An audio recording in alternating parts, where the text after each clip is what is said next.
तरुणांपर्यंत थेट पोहोचण्यासाठी मोदी सरकारने एक महत्त्वपूर्ण पाऊल उचललंय। जेन झी पिढीशी संवाद साधण्यासाठी सरकार एक दिवस एक विद्यापीठ हा उपक्रम राबवत आहे। या अंतर्गत दररोज एक केंद्रीय मंत्री विद्यापीठाला भेट देणार आहे।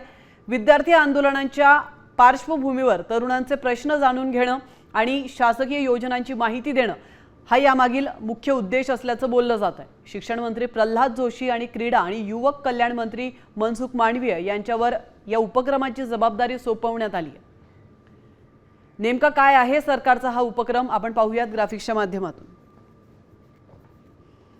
एक दिवस एक विद्यापीठ या संकल्पनेअंतर्गत मंत्र्यांचे दौरे सुरू होणार आहेत। जेन झी बरोबर संवाद साधण्यासाठी सरकारचा महत्त्वाचा निर्णय म्हणावा लागेल।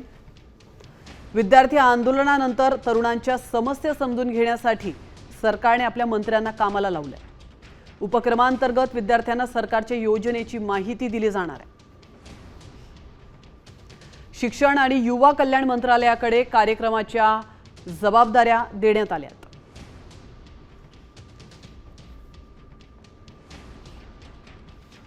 तर आपण पाहतोय सरकार एक प्रकारे तरुणांप्रती आता खडबडून जागं झाल्याचं पाहायला मिळत आहे।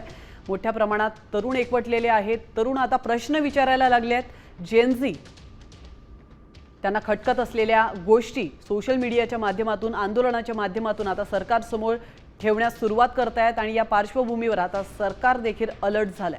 आपली जी विद्यापीठं आहेत ही आपलं भविष्य निर्माण करणारे केंद्र आहेत आणि अशा प्रकारचा संवाद झाला तर शासन काय करतं आहे, देशाची दिशा काय आहे, जगाची दिशा काय आहे हे आपल्याला विद्यार्थ्यांपर्यंत पोहोचवता येईल आणि विद्यार्थ्यांचे आशा आकांक्षा अपेक्षा आणि स्पंदनं ही त्या ठिकाणी फर्स्ट हँड आपल्या मंत्र्यांना देखील समजतील। एक चांगला उपक्रम।